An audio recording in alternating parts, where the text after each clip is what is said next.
Cast is now starting. All attendees are in listen-only mode. Good afternoon, everybody. It's Bryan Caprice from Keep Trading Simple, and welcome back to this week's Analyzing Potential Opportunities in the Nadex markets. So I'm pretty excited today. We have some things in the market that are moving quite a lot right now. So it's always exciting when we've had some market movement and some things to come, especially in August. I'm just going to jump straight into things today because we do have a lot to cover. Let's just dive right in, and we're going to start off. If you guys are brand new here, you've never been in this presentation before, let me tell you who I am, just so you kind of have an understanding who I am and where my opinions and things come from. I look at charts a little bit differently. I'm not an indicator-based trader. I'm what's called a price action trader. So I'm reading candlestick formations. I am looking at really how things react off different price levels. And it's a little bit different. If you're not accustomed to it, it may seem a little strange. About as complicated as I get is I draw some boxes from left to right. So it's pretty interesting. First things first, I've been trading since about the end of like 2000, 2001 time period. So if you think back to the tech bubble, I've gotten to trade and had the opportunity to learn in a lot of different market situations. Booms, bubbles, busts, crashes, recessions, the longest bull market ever. I mean, a lot of different environments. And I started off like most retail traders. Like my dad, he was not a trader. He was not a floor trader. So I did this from a purely original kind of retail trader mindset, right? I got books. There wasn't YouTube back in the day. I learned how to make all the mistakes in the world, and I learned what not to do more than anything else when I first started. Ended up starting where everybody else does. Stocks, traditional options. Learned a lot of those strategies. Absolutely loved them. Realized very, very fast that I loved the idea of leverage, okay? After about 6 years of kind of stumbling, trying to work, trying to do everything at the same time, learning the trade, I found the foreign currency market and really fell in love with that market because it applied leverage, but then also a 24-hour market because I could do it after I got home from work and all the other kind of factors out there. But I just absolutely loved it. Ended up loving it so much, I ended up becoming a financial advisor because I wanted to see what it was like on the inside. Now, you may say, why are you telling me this, Bryan? Here's the thing, guys. Being on the inside, I was able to see kind of what do banks and institutions and hedge funds and how do they look at the market and how do they look at what retail traders are doing? Because again, at the end of the day, the retail trader is the small fish in the pond, and those are the big ones.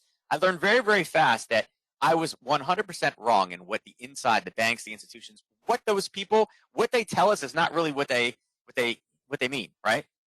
We intercepted wrong. So I learned very, very quick. I didn't want to be there, and my passion was in teaching. So I left that industry, came back out, spent about 6 years traveling around the United States and Canada, teaching people how to trade the markets. Created a number of different trading courses as well at this point, different strategies, and I kind of pride myself on building kind of customized programs for people. The 30-minute trader was for people that have full-time jobs. Obviously, the 5-minute binary course is something that for people that have very limited time, how to get in there and still trade with Nadex.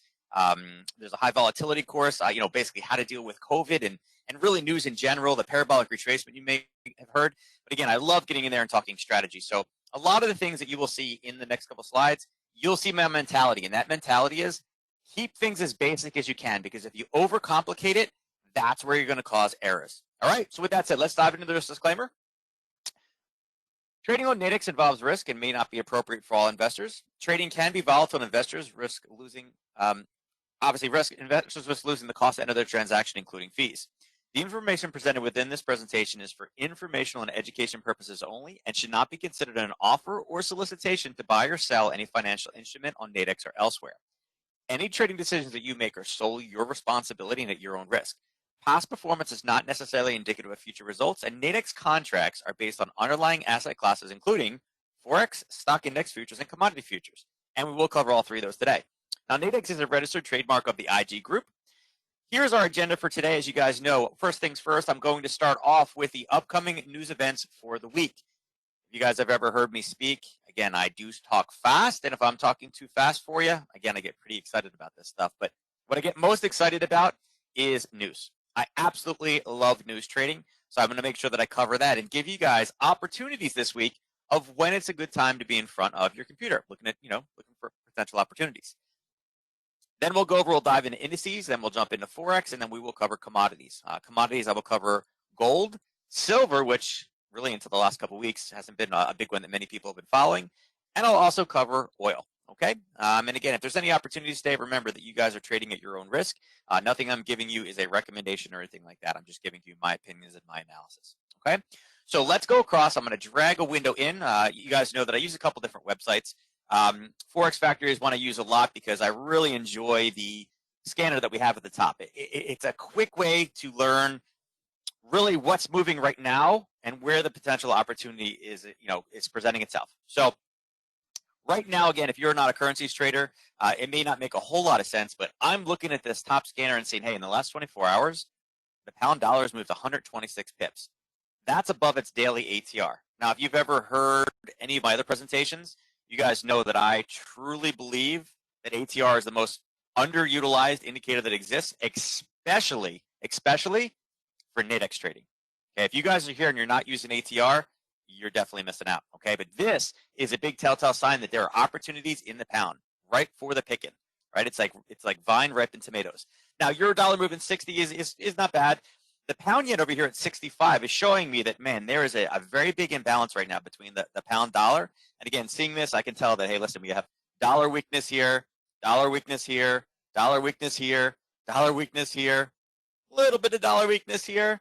And again, this is in the overall market. We're seeing some pound strength come back in, again, seeing the euro fall down. So again, it looks like pound is on a mission today and the dollar is just retreating. So good to know. So today there's really no news impact. It's going to be purely led by meetings, by media news. But going into the rest of the week, tomorrow is a very important day, particularly for commodities traders. Now, this crude oil inventory number is one to watch. Okay? A lot of you out there may not even trade commodities or know that, again, if you're new to Nadex, if you look on the bottom side, you'll see commodities, and there's a couple different ways to trade them. Oil is embedded in there, and in my opinion, if you're new to trading oil, it's the best way to do it. Now, this is why I'm pretty excited about this, but look at what the forecasted amount has been versus the actual for the last 3 weeks. They've been off by tons and tons and tons, and oil prices are not spiking. That's really cool to me because, again, if we have something in the other direction, say we have something like this, we could potentially have a tumbling oil market. And again, ripe for opportunity. We'll do the analysis today, although a lot of it will have to come in the overnight. But I'll kind of explain that when we get there. As well as we have OPEC meetings tomorrow. And you guys remember before, what did OPEC do before when the coronavirus kind of started? They started doing cutbacks with Russia. They were trying to stabilize the price of oil. And the problem is we just kept getting more supply and more supply and more supply. Now, it's very interesting to me right now that OPEC is still considered a large kind of high impact move. The reason why is OPEC doesn't carry around the same power it used to, but the absence of headlines tomorrow, something that OPEC says could play on the fear of greed of oil traders and give us some short kind of intraday movements. I think right now really what is dictating the price of oil and where it's going, and this is my opinion, is really what the recovery is looking like going forward with COVID, right? If more and more people are going to be staying at home and being remote workers, there is going to be an overall less demand for oil. And they can try to kind of tweak that. But again, there's only so much they can do to stabilize price when demand isn't there. Because at the end of the day, demand is what really drives that price, not them tweaking some numbers and turning pumps off and things like that. So, I think that's really where the main focus is going to be is recovery. And again, even after we get a vaccine, are people still going to go back to work when companies say, hey, listen, this person can be productive from home and I don't have to pay the cost of their desks, phones, everything else here. Maybe it's worth them staying remote if it raises their level of happiness. So you never know. So that's what we got tomorrow. And again, watch out for FOMC meeting notes tomorrow at 2 p.m. They're always worth a bang. They'll mention recovery, stimulus. It could definitely, kind of mess the indices up, whatever the trajectory is for the day, if it's moving, right? Thursday morning, first thing, we have the unemployment claims number. Now, I'm sure, without a doubt, last week you heard all the media attention with the fact that we finally broke 1 million. We were down to 963,000. Now, there's a couple ways to look at that for these unemployment claims. Continuing was also down, okay? Now, the number itself is kind of one of those things you got to take with a grain of salt. The reason why some of the continuous claims have fallen is because people have run out of the amount of weeks they were allowed to have for unemployment. Okay? There hasn't been extensions granted and things. So the number in itself needs to be taken with a grain of salt, but it's not so much the number that matters.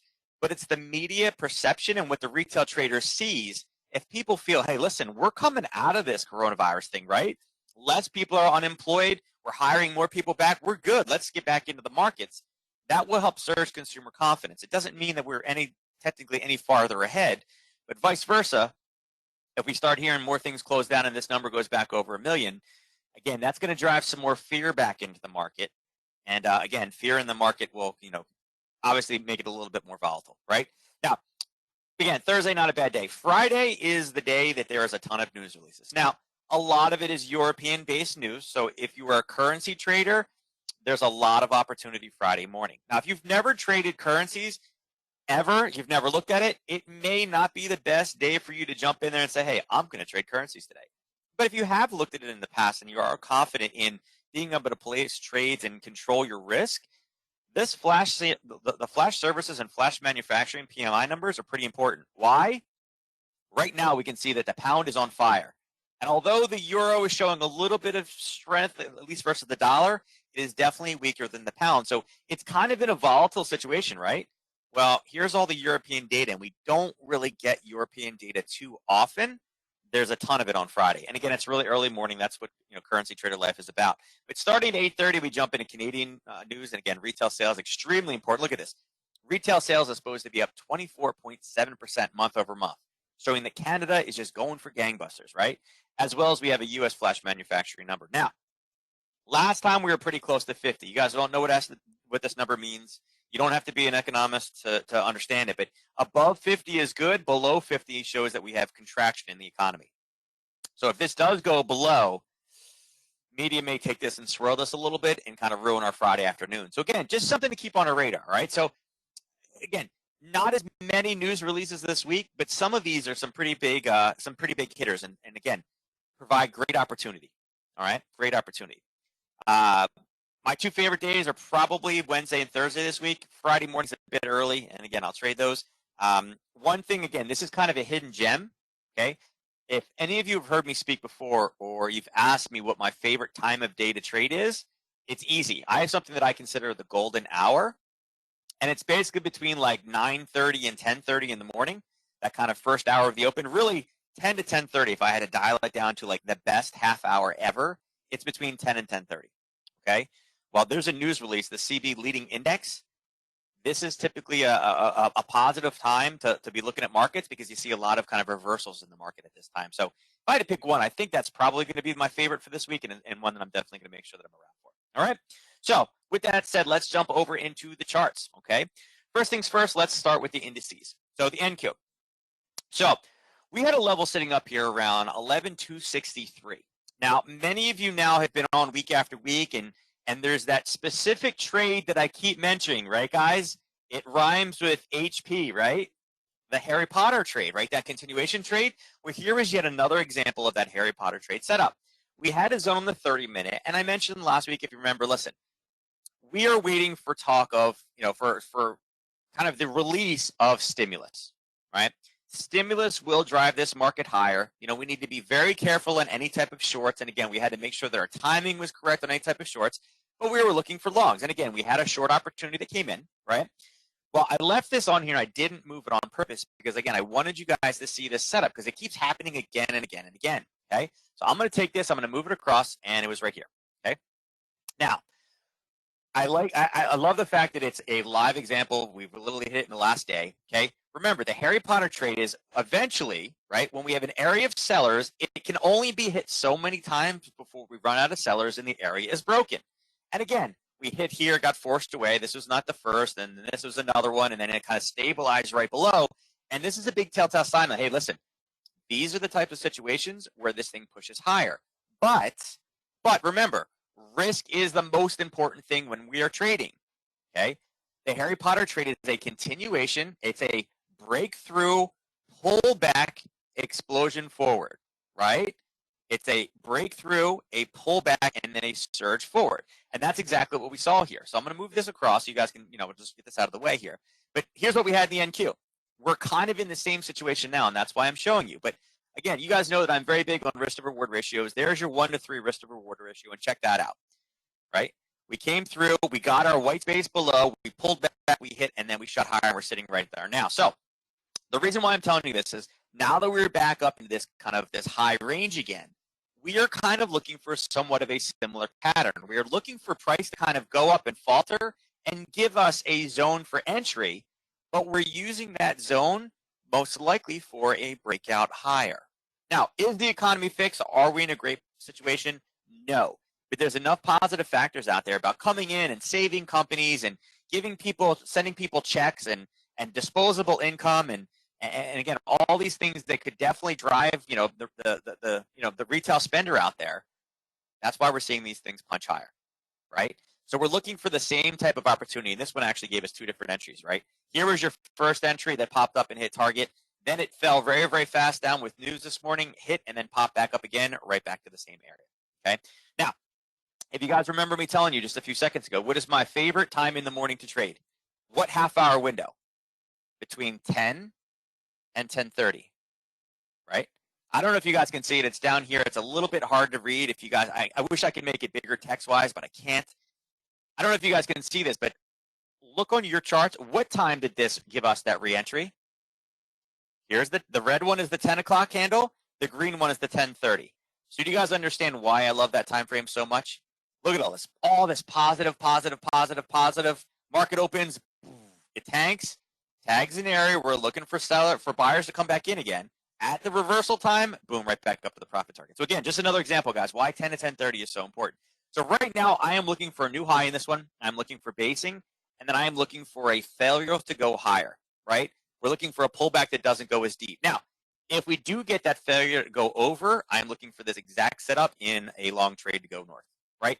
Don't have it right now, but we're looking for kind of the same thing where we have a level, again, kind of something like this, where we're looking for it to punch through the top of a level like this, a pullback, punch through, pull back and test that level, and punch higher, okay? And again, most likely later this week. S&P. So S&P is a little bit choppier. I'm going to go out on a higher time frame. So here's the problem that we've had with the S&P. So one of the things that I talk about a lot as well is talking about where we are on the curve. I'm a very, very, very big believer in statistics. I am a believer in reversion to the mean, okay? We are very high on the curve. I am naturally going to be bearish this position. We are not at all-time highs. We are close, right? You know, we're close. It's right there, but it's not up in the kind of touched territory yet, right? So we're sitting in, you can see it here, but it's a little bit busy. But on this 1 hour chart, you can see that there's a dotted line basically from here to here, right? I don't know if you can see it from here or not, but it goes all the way across from here to here. That is a 4 hour level, and it's a level that we've been kind of banging off of, okay? We've hit it here. We've got front run here. We've hit it, hit it, hit it, hit it, hit it, hit it. Now we are pushing deeper in there. And this is a level that I'm kind of watching and looking for a clean break through the top side.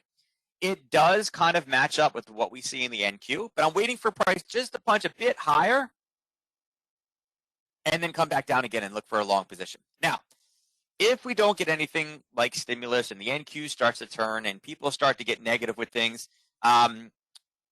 basically what I'm looking for is some type of kind of rollover in here. Now, is it going to be the cleanest entry? Probably not. Of the two, I think the NQ will give us a little bit better of an entry, but I feel like the way that the S&P is set up right now, I feel like it's kind of exhausted itself to the top side. I mean, it's been punching, and we're starting to see kind of lower highs come back in again. So I would have to say right now, the only thing on my radar for the S&P is, you guys can see down here, I have kind of a break of a lower level, right? It's kind of a break of this level down in here. Actually, I guess it was on a 30-minute. Yeah, you can see it right there with the green. What I'm looking for is a Harry Potter trade, but instead of going higher, I'm waiting for it to come lower. Okay, it's an area that we've seen very, very deep basing in. Prices pulled back to it. If we come back down here again, I don't know if this level is going to hold again. And I'm not trying to guess. I'm not using a crystal ball. But what I'm saying is, if I'm looking to get short and it hits this level and bounces, no harm, no foul. I didn't get into the trade. What I'm looking for is a clean break of around 30, 33.50-ish area. I'm looking for it to pull under, give us white space, pull back up, tag this level, and I'm looking for a 1 to 3 drop over here. I love the way that these candles just kind of spiked up and there's no resistance in there. So that's kind of the trade setup. It's going to be one of those ones that I'm going to hold it. It's going to be patient. It's probably going to hit sometime later on, probably sometime later on this week, right?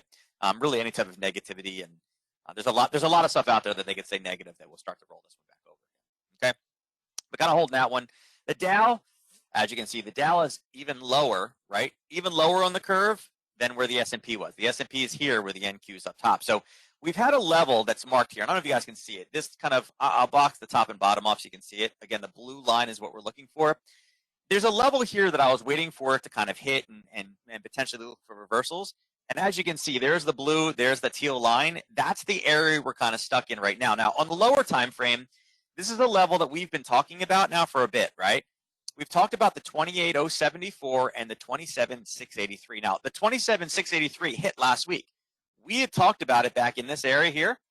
Well, price came down, it tagged it, and went back up. And as you guys can see, here's the top of the box. Oops, right here. And you can see what we had this morning. All right.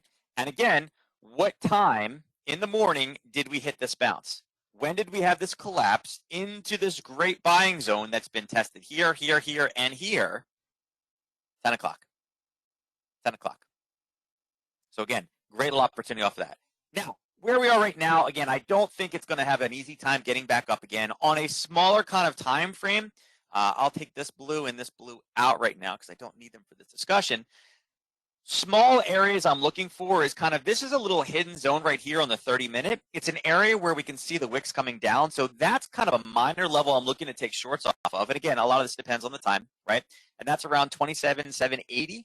Again, I think the 28,074, if we can rally back up over there, I think that could be a potential entry with any type of burst forward tomorrow night.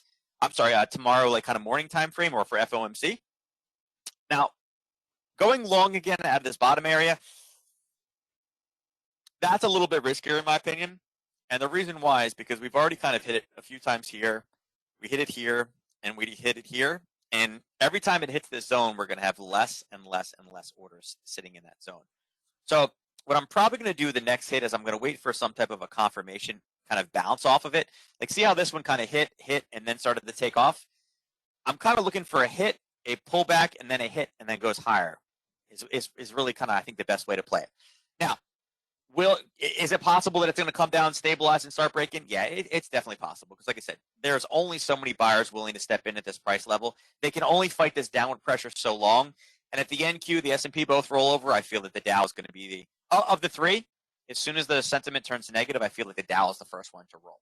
So I'd love for it to pull back to a clean area. I mean, heck, I would love right now if it forms a base right here and then slowly starts ticking. That would give me another potential area to get short in tomorrow for news. But, you know, at this point, it's 12:30 in the afternoon. I expect there to be one more spike and then probably an end of the day kind of craziness, right, in that last 15 minutes of the market. You know, right now, I would say, yeah, we got to hold both these sides. And, again, there's, you know, I like the morning trades better. My favorite trade has already happened for the day on this one. But, again, keep it on your radar. And, again, even maybe tomorrow, we may even see this zone. Okay, so 27,974 could be a short, 27,870 could be a short, and then again, I love the level up here at 28,074. All right. Oops, hold on, I missed it. You guys asked a question. I apologize, I missed it. Can't see anything. What time zone are you referring to when you're speaking of the 10? Okay, Hero Eastern. Whenever I talk about anything, I live in Maryland, so I'm always talking about Eastern. I know some people in the middle, like in Chicago, feel that their time zone is the most important, but no, New York is the time zone that most people talk about. So yeah, I'm an Eastern guy. I make fun of the Central people. If you're Central, I apologize, but my time zone's more important. Yeah, it's okay. The time frames are going to be in the back. Oops, I moved something. Yeah, that's why I kind of have the watermark in the back. But most of my charts right now for today, William, are all going to be set on 30-minute charts. Okay, that tends to be the one I use the most. But yeah, 30 minutes is in the background. You guys should be able to see it. All right, so let's switch across to the Aussie. Again, the Aussie has had some amazing movement today. We've seen this drive forward, and if you guys know what the Aussie is a proxy for gold, right? I don't know how many of you trade gold out here, but the Aussie is a proxy for gold. Now, the move we've seen this morning thus far has pushed us straight up. We ended up hitting a level, and again, I'm going to switch time frames typically when we see these large bounces. And you can see that price drove up into 72.47. Now, this is a level that we talked about last week. It is a higher. It's actually a daily zone. It is a higher time frame zone than what I use during my intraday trading, but it's something that you need to pay attention to. Even if you're not trading off of it on a regular basis, it's something you need to be aware of. So I was looking for some type of a big push, and you can see here on the hourly, we ended up getting that push, and we went right into that zone.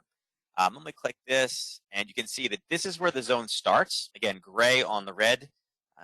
Maybe I'll change this to a different color so you guys can see it one day. This is where that zone started. So looking for a pullback, looking for an entry, and again, this comes back into kind of the same thing with timing, right? When did this spike occur? This started all in the overnight. It was going higher, higher, and higher, but where was the reversal? When did this reversal happen? 10 o'clock in the morning, right? This green one is the 9:30 candle. This is the 10 o'clock candle today. And that's what led us back down again. And what did it do? It bounced off the perfect area to take your profit, okay? So did I expect it that would happen in one candle? No, I didn't expect one candle to move that far.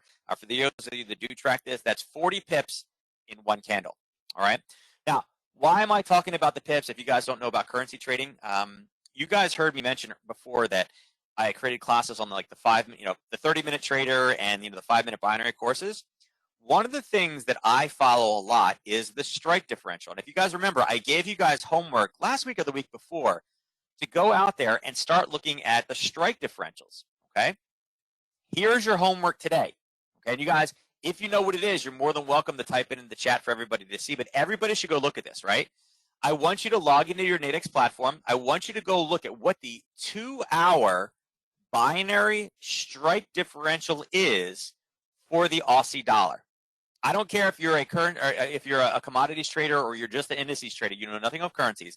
I want you to go in there right now. I want you to find the Aussie dollar 2-hour binary and tell me, type it in the chat, what the strike differential is. Because from 10 o'clock to 10:30, this was a 42 pip movement. How many strike prices did that move inside of that 30-minute window? And this is why I love the 10 o'clock window so much in the morning, at 10:30 Eastern Standard Time, Hero. All right. Love the pullback. Love the setup. I think this was a great opportunity today. Right now, I kind of see it basing sideways. This is going to be one to watch tomorrow. If you guys are not sure how to play FOMC notes, gold and the Aussie dollar are going to be great ones to play because they're going to kind of roll together. All right. Any analysis on it I do right now, though, will have to be kind of rolled into kind of tomorrow because, again, we got to see what happens in the overnight. How is the market going to prepare for it ahead of time?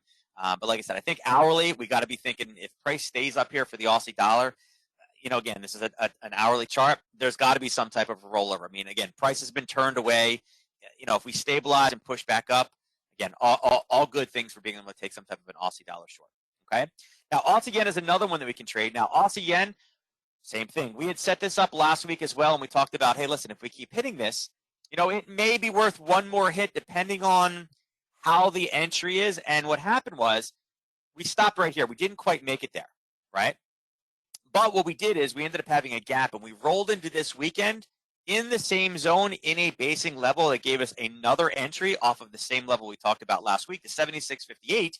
And what did it do? It drove all the way down through its 1 to 3, all the way down through its 1 to 5, and almost gave us another entry today, but it didn't. It got front run, unfortunately. There are ways to kind of get into that one sooner. And again, you guys know what time this one did. It's reversing, right? This down push reversed over here at 10 o'clock in the morning. So what I'm looking for right now in the Aussie, I'm going to bring this up to a 60-minute to give us kind of a better look. And I'm going to delete this to just kind of clean it up a little. You know what? I don't want to delete all this. We'll leave that one there. I'll bring this over to here. Take that off, and I'll delete that one. So we know that we still have this zone up top here, right? We know that that zone is still here. So we're going to kind of keep an eye on that one. With price grinding down at this point, what I'm kind of looking for the Aussie to do is I'm looking for it to kind of keep pushing down. There you go, Ross. So Ross typed it inside of questions, guys, not inside of chat. But let me see. Do I have chat up? Let me see.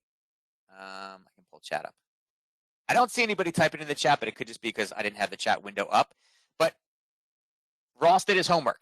Okay, so Ross, answer me this question. If there is a 4 pip strike width on the Aussie dollar on the 2-hour charts and it moved 42 pips, how many strike prices did it move down? It's simple math, guys. It's 10. Do you think there's opportunity? And again, whether you're an in-the-money trader, an out-of-the-money trader, an at-the-money trader, if something moves 10 strike prices down, is there opportunity there that you guys may not have seen before? Yeah, you guys can answer the question for yourself. It's a rhetorical statement. There's a lot of opportunity there. And again, that's why I love looking at these smaller time frames. Okay. All right, so in this one, what I'm looking for is if price comes down to 76.00, I am looking for some type of a potential reversal. The NZD last week made comments, New Zealand, about how they want to have a weak New Zealand dollar because, again, for tourism, it helps their tourism for them to have it weaker. Again, the Aussie is going to be somewhat in the same boat, and it's been on such a drive because of gold. I feel like the Aussie is also ripe for some type of a short, but you will have pullbacks. And at this point, if we bounce down, we've had great price action off this level. I think 76.00 is a time that we definitely want to be watching out for. Okay, look for longs off of that. Now, Euro Yen. Euro Yen, we mentioned that we had a green zone here last week, and we're looking for a break. Unfortunately, with this one, this one just moved way too fast. It didn't give us the pullback on entries. This one made it a little bit more difficult, but we had marked this, we'd marked this zone, and again, that was for my guys. And we said we're looking for somewhat of a retracement. Now, it went about 60% of the way through before running into something. A little bit more difficult of a trade. It didn't really give us a clean entry, and that's what happens. Now, this is also an hourly chart, and one of the things we mentioned last week is we were high on the curve, and we were kind of sitting close. Now, let me make sure, let me reset the time. Last week, we were the 11th, right? The 11th was right here. What we had said is if we were able to get up to this zone, we had to be thinking about shorts. Okay, we're sitting right here last week. Well, we did. We ended up getting a push over the next few days. We hit that zone, and we have been bouncing and kind of retracing back down again. So I guess I didn't draw this for you. This must have been with my guys, and we were here. But the zone hasn't moved for me. The zone has been there for a couple weeks at this point. So again, we did hit that zone. We haven't gotten the full retracement. It still needs to push a little bit farther. This is a yen play. This is purely a yen play. Now, what I'm worried about with this one, again, I would urge a little bit of caution. Obviously, we have the euro and the pound, and this Friday we have a lot of European news, but we can't look past tomorrow. FOMC has the power to move the U.S. indices a lot, and the yen is basically a proxy for the Dow. So I'm expecting, again, the way that this looks, it looks like it wants to find some more sellers and kind of push back lower. I would say, again, this is not a tradable, an action, but I would say, I could see price coming back down to that 125 area. Depending on when we get down there, again, it may be an actual long opportunity because if whatever news the FOMC says going into tomorrow is enough that it's going to really affect the yen and really give us yen weakness, I can see the euro taking a bounce and coming back up into this 126.37 range. So it's kind of another area that if we do get a push higher, again, I'd be looking, kind of get more bearish focused on this one, a little bit more bearish centric. And it kind of, it's kind of what we see here, like the yen, if this comes up a bit higher, again, have it roll. This one, same thing, push a little bit higher, roll. And even the pound yen. The pound yen is not in the same place, but again, if we push a bit higher, it's kind of the same idea. So I jump pairs, we're on the pound yen, but kind of the same thinking. The euro yen, it's kind of a wait and see, but I'd like 125 to get hit, and then I'd be interested in reversing. In the case here, you guys can see I had marked off 138.73, and that's kind of the area we turned and bounced off of. Where we are now, I am actually a bit more bearish kind of minded with the pound yen as well. Now, the pound yen has the power to move, okay? It has been somewhat consolidating. Now, again, this may make no sense for some of you guys out there, but this big collapse right here, this big spike, this is the ATR, right? The average true range. The ATR is getting very, very small, okay? Back here earlier in the month, we were in like 90, right? We were getting very, very low movement. At its peak, right? At its peak, we had 375 pips worth of movement on average per day. Now we're at 110, right? And actually last week we were averaging down here at 90. So the pound has been really running out of steam in a lot of cases. Now, obviously we are more high on the curve than anything else. Looking on an hourly, you can see that we've now pulled up. We had a very big, large movement today, right? I mean, a lot of powerful movement straight up. This is all today, right? Impulse correction, impulse driving forward. We almost made it back to this kind of short area, but I'm kind of looking at this one rolling and flipping as well. It's just moved way too much in one day to be able to maintain its trajectory higher. Ideally, I would love it to be up here to take the short, but it doesn't mean I'm against some type of a short over here. And again, depending on what time it hits and things like that. Again, you guys know I love those morning trade setups. I love the bounces off of them. This could be some interesting movement. Now, there is also pound data. This is definitely going to be a mover on Friday as well. So if you guys do get up early to trade some of those flash manufacturing numbers, the pound yen is a great way to play that pound number. Pound dollar is good. Pound yen is even better to play it. Okay. But right now, I'd have to say I'm a bit more bearish focused, looking for probably entries of a break of probably this level here. But again, I'm going to wait till US traders come back online in a half hour. Now, pound dollar. Pound dollar has been on a tear. I don't know if you guys can see it. Here's the hourly level. Actually, wait, what is it? It's actually the 4-hour level. So this is kind of what I've been looking for. Now, again, this zone here, we're waiting for this to fail. It's been hit 3. Actually, this was its 4th hit. So again, we've hit this one plenty of times. This is not, and the reason I left this one up here is this is not a viable Harry Potter trade setup. I know some people, and every week I get a couple messages from people messaging about, hey, listen, what was the rules for that Harry Potter thing again? Where do I find that?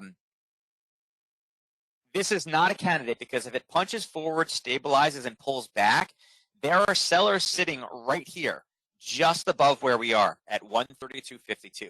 So it's not necessarily an area you want to mess with. Now, would I take shorts off of this? Yeah, there's probably potential shorts in here, but again, you need to be careful because there will most likely be some buyers just below that one. So timing will kind of matter. And again, on a lower time frame here, I'll put the overlay so we can kind of see it. We are looking at sellers coming in right about this area, and you can see how close we got to that one.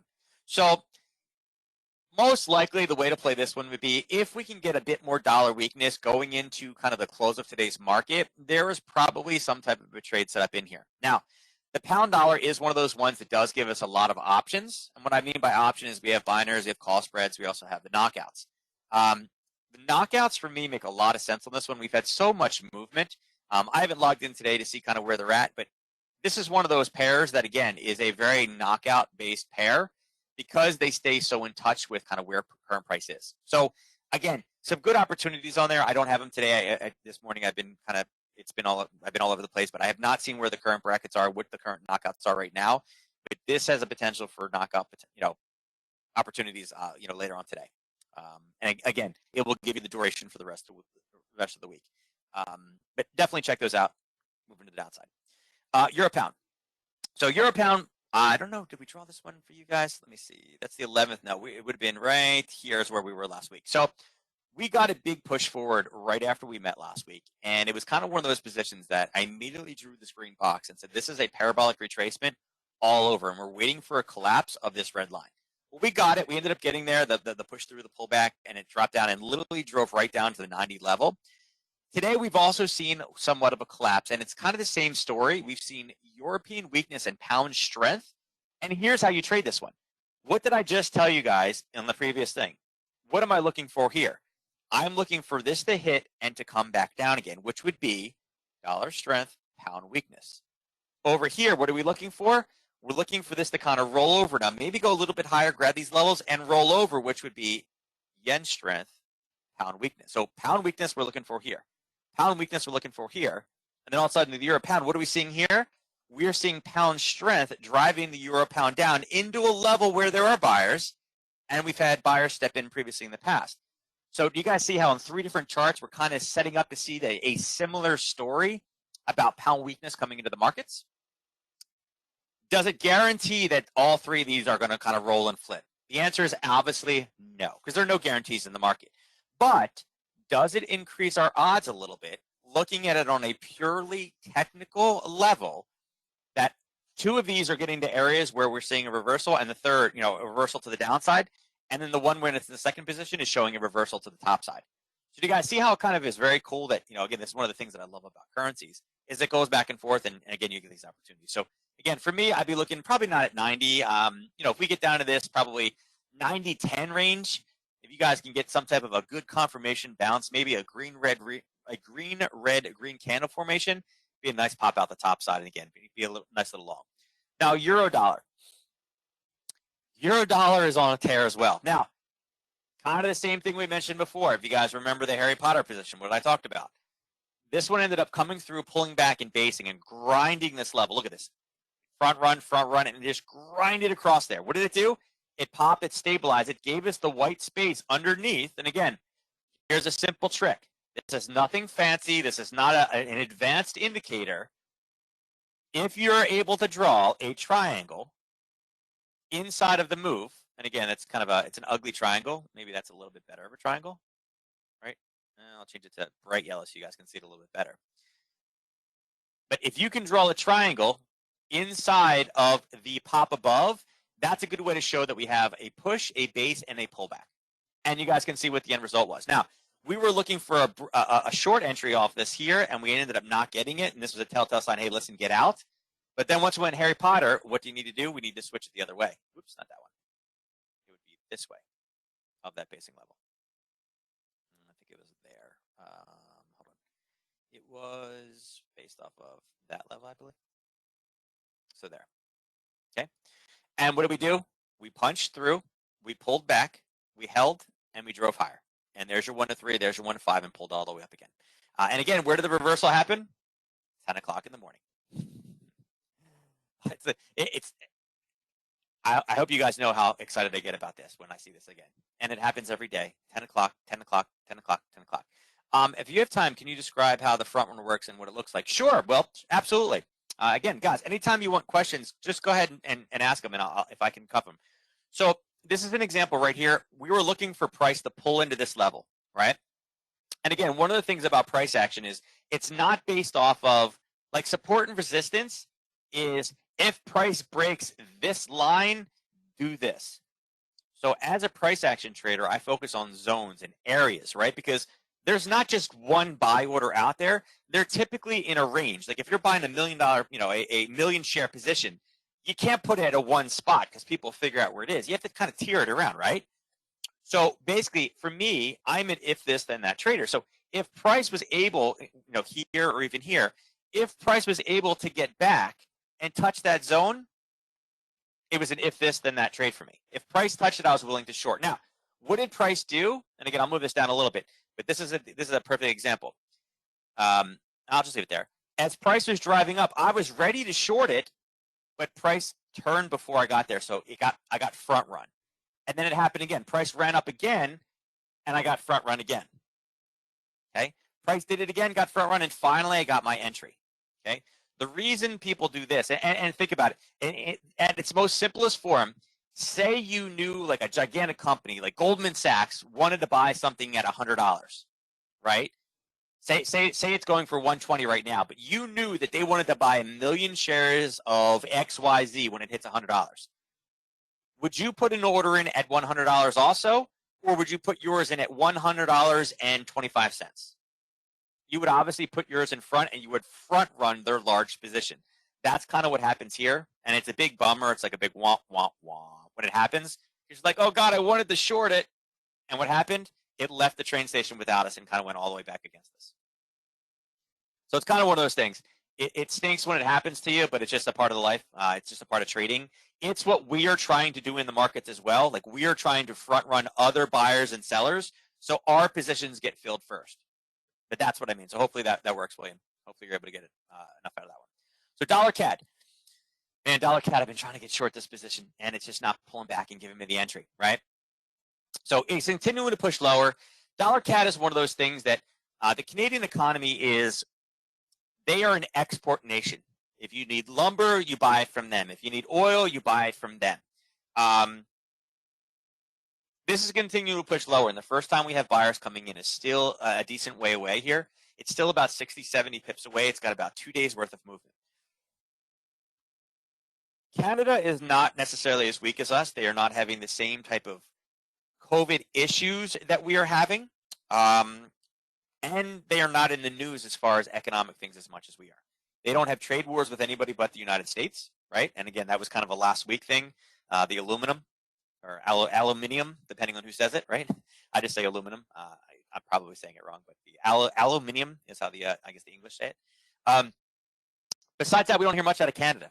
In this market right now with the media, no news is good news. So this is the 4 hour. You guys can see here on an hourly. I just was unable to get it. I'll delete it now. Take it off just to kind of clear this one up a bit. Just have been unable to get there. So there are some smaller time frame zones that I think you need to watch out for. Right now, I have kind of alerts set down here at 133. Actually, I have mine at 133.35. It's basically right there. And I have another alert sitting over here. I kind of want to see which one gets hit first. I think there will be some movement with this tomorrow. If the oil number is a big miss, it will give us some movement. Okay. There is some Canadian news later in the week, but I wouldn't say any of it is necessarily, I don't know. I wouldn't say none of it is really necessarily earth shattering, right? I mean, retail sales on Friday morning. Here, I'll bring it across so you guys can see, right? Retail sales right here. Where is it? I lost it. Right here at 8:30 in the morning. This will definitely move the cat a bit, and there's no U.S. data to kind of contradict it. It's supposed to be great. I mean, going from 18% retail sales up to 24.7%, that should also give us some more strength. Oops. I have a couple of these windows up, I guess. And that could be the reason why this is continuing to push lower. So I'm kind of hoping that we can get down to this 131.35 and take a small bounce off of it.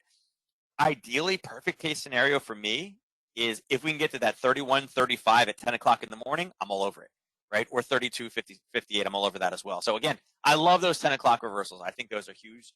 And again, I'd love to get into one of them from here. So yen is also another one of those ones. Again, here's current price. It's another one of those ones that we were trying to get a pullback and just haven't gotten it, and it's just continuing to fall.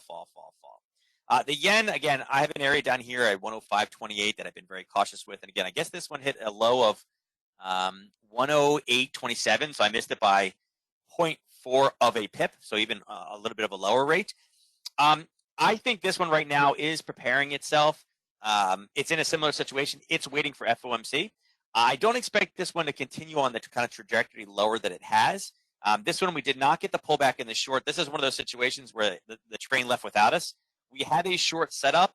We were waiting for a pullback, and it just left. It just continued to fall, and it's done nothing but fall since that time. So, not much you can do about that one. Sometimes trades will get away from us. I will say, though, if you guys are familiar with trading the knockouts, this is also a great little knockout position. Again, you guys will hear me say this term a lot. I'm sure JK is going to message me eventually and be like, stop calling it the Harry Potter. Knockouts are great for this because even if we don't get that full pullback in, you can set a knockout. In worst case scenario, it does come back and take you out on the top side, but it's a way that you guys can get in with low risk and, again, a fixed level of risk that you know how much. Worst case scenario, you know what your maximum loss is going to be when you get in. And this is one of those times where this thing just kept going. Again, not particularly talking about the dollar yen, but really any of the knockouts. This is like the Harry Potter trade like this is, it's the perfect setup on that one, guys. And again, it's a continuation breakout of a prior level of buyers or sellers. Just to be clear, what you look for in reversal at 10 a.m. for many of these markets, the key to reversals. Yeah, sure. Frank, so what I typically am looking for, and again, that's why I spend most of my time in these. I'm on the hourly right now, but I like to look for levels of what I would call supply and demand. And again, you can do it with indicators. You can do it with a lot of different things. At 10 o'clock in the morning is when you tend to see most of the kind of reversal patterns. You'll see one trend in the morning from the open till 10:30, and that is the emotional kind of greed, fear, whatever you want to call it. That is the kind of retail traders' emotion from the open. Well, they get into their positions, they're happy about their positions, and then they walk away. And then at 10 o'clock, all of a sudden, everything reverses and goes bad on them. They're like, man, I was making all this money, and then I don't know what happened. It went against me. That's kind of what happens at that 10 to 10. And again, it's not always right at 10 o'clock. It between 10 and 10:30 is typically when you see it. Me personally, I tend to do it off supply and demand, but there are other things you can use as well. You can kind of tweak support and resistance a little bit. You could use a Bollinger Band because, again, that's showing that it is outside of the normal range. There's a lot of different things. You can coincide it with news. If you have a big push up all morning before news comes out, that could also be another way. There's a lot of different things. Again, I should probably just build a class on 10 o'clock reversals and how to play them. I don't have that one, but I have basically everything else about that at this point. But again, great question. Most times, me personally, I'm matching at the supply and demand levels that were formed on the 30-minute time frame. Okay. Okay. Dollar Swiss. So dollar Swiss, man, this thing is just.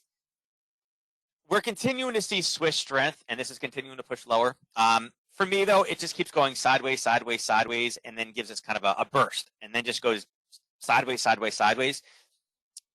Dollar Swiss, it has provided some opportunity, but it's been kind of strange. it does nothing, and then it's boom, big movement.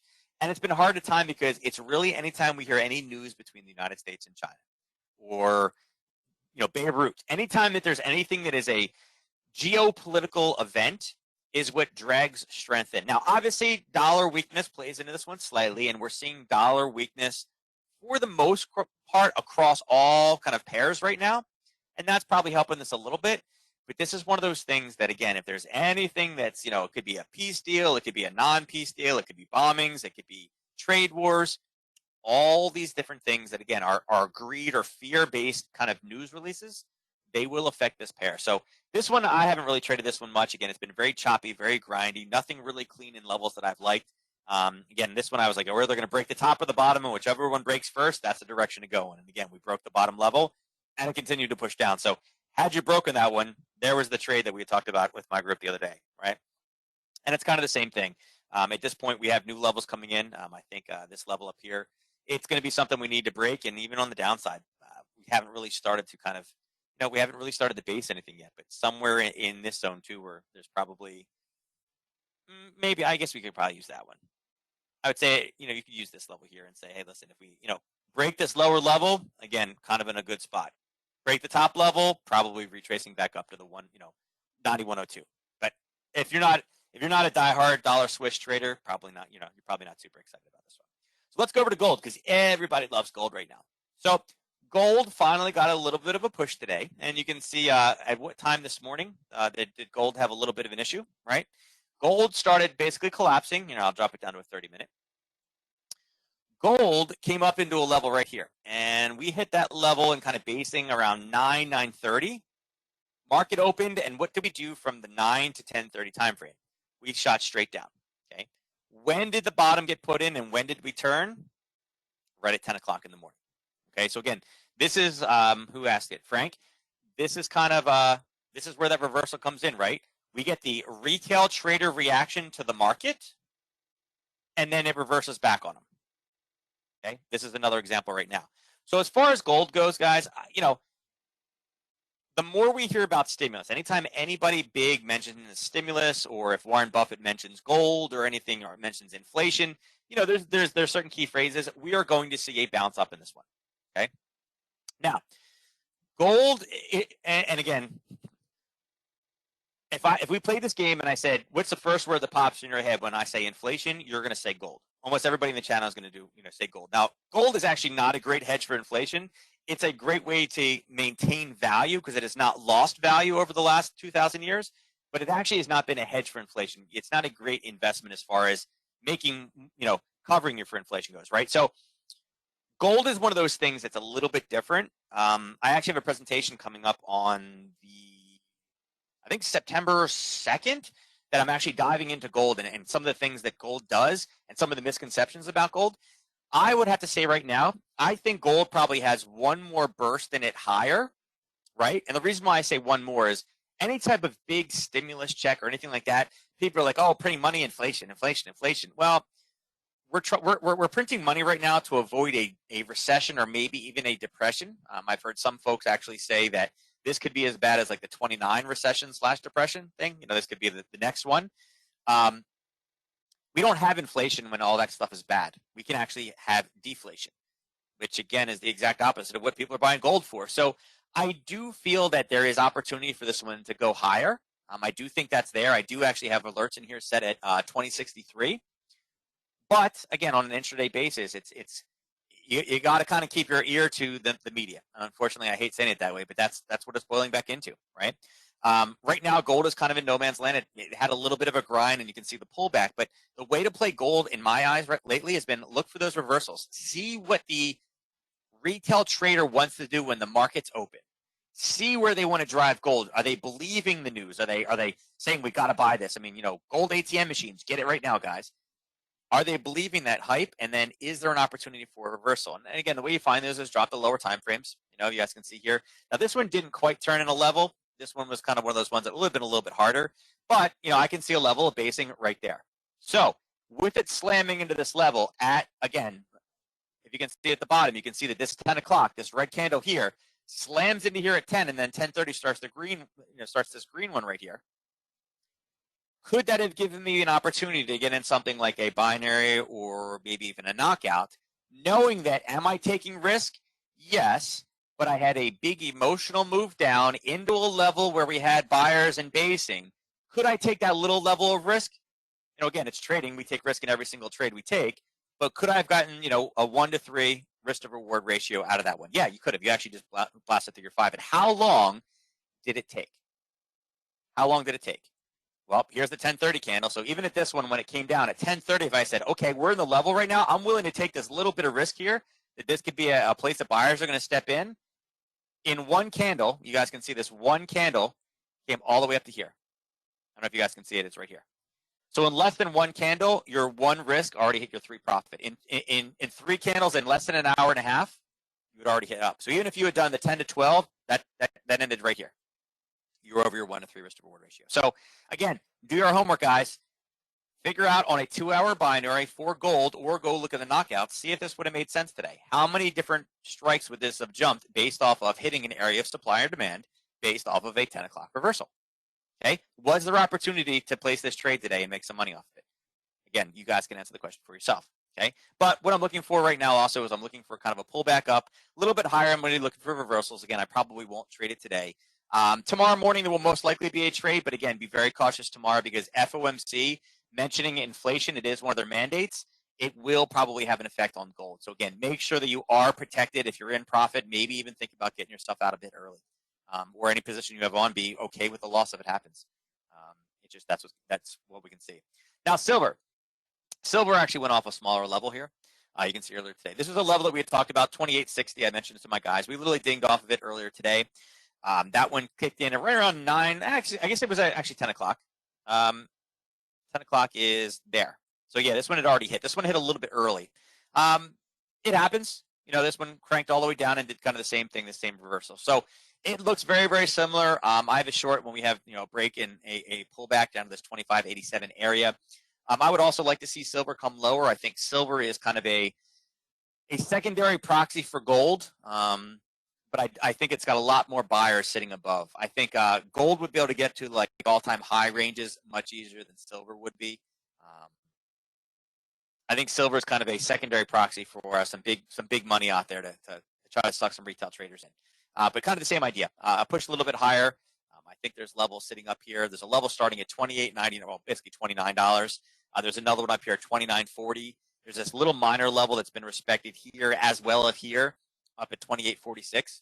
So again, a little bit of a push higher again. I think this could be an interesting trade setup for tomorrow. But it did the same thing as gold did. This one's actually probably even a little bit more clear for you guys, coming off this level right here. And what time did it hit? I don't know if you can see at the bottom. 10 o'clock is the red one. 10:30 is the green. Okay. Of the two, I will say I do prefer gold over silver. I think that one is a little bit cleaner to trade. But again, same trade setup. Huge drop down, parabolic retracement based off of there's a couple different trade setups, right? Parabolic retracement down, much larger candles than we're used to seeing, into a zone of buyers. Again, 10 o'clock reversal. So parabolic retracement, 10 o'clock reversal, punch back up to 28.50. Gotta love when multiple things all line up. All right, so last but not least, I got 2 minutes. I'll cover this one as quick as I can. Let's go to oil, everybody's favorite commodity. Let me pull this up on TradingView. Now, oil has really been stuck inside of this kind of sideways channel for a long time. We've seen this, and again, here's our TradingView chart. Nope, I'm not interested in buying that. Go back up. I was showing a student a bunch of different things here. So let's go back to an hourly. Let's see. Pull that off. Yeah, there we go. Pull some of these off. Just kind of showing them some different things here. All right, so this is kind of what we've been dealing with. We've been bouncing forth, and last week we were talking about if we could get just a bit higher. We had a trade set up right here. If we were able to get up into this level here at 42.82, we were getting short. It tagged it just barely and then kind of based and just continued to push away. So it did come down and grab the levels that we had talked about as far as levels that would give us a little bit of an issue.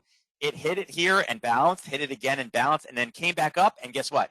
If I extend this across, and I know this gets a little bit weird in here, but I'm extending this across, you guys can see the same trade that we drew last week, what just happened this morning. Okay. So remember, a lot of these areas, they don't go away. They're in there. They're in the system. It doesn't necessarily matter how close we are. This would have been a great little trade setup in short for this morning. Okay. Now, I do think that this level, again, is probably a bit risky to take again. Again, being in the afternoon, the oil markets are kind of drying up. We're not going to see too much movement. But going into tomorrow, it's going to be a big telltale sign if we pull back off this level or we enter oil inventory reports tomorrow at 10:30 around this level. Okay. Me personally, I would love if we can get price to come down, right? I mean, if we can get price to come back into this level in here, kind of this bit right here, not that one, it's this. If I could get price to come into this level by tomorrow morning, I'm all over that one. I would love that. I think that would be an absolutely great setup, coming down to 42 in the overnight, preparing for that oil inventory report. Because again, if they miss again, we will probably have a little bit of a bounce high. But again, I don't think it's going to go much past this unless in the overnight if we start to push through and blow up the rest of these sellers. So again, same trade from last night. It ended up from last week. We ended up it ran away from us, ended up triggering this morning, and ended up kind of moving to our full profit target. So above and beyond our profit target, about double what his profit target was. So keep that on your radar. Best way to play oil tomorrow morning is going to be to log in about 9:30. Look to see where the overnight oil movement has occurred. And again, take it off those levels and look for some pre-market moves. And again, binaries or knockouts are be the way to play that one. All right. So guys, with that being said, that is kind of the conclusion of today. Mark your calendars for next week, August 25th. It's 5 days before my birthday. I expect presents. If you guys have any questions about what I said today, you're more than welcome to email me. The way that you do that, and every week I get a couple people asking about Harry Potter, and I don't mind answering questions about it. Again, support@keeptradingsimple.com. The bottom one there for email is probably the easiest, but you're more than welcome to check out YouTube channels, Twitch, Discord, Facebook, Instagram, whatever you guys like. And if you wanted to see the classes, it's up there at that bit.ly link at KTS class. All right, with that said, guys, I am out of here. I will catch you guys next week. Thank you so much for joining us, and have a great week trading.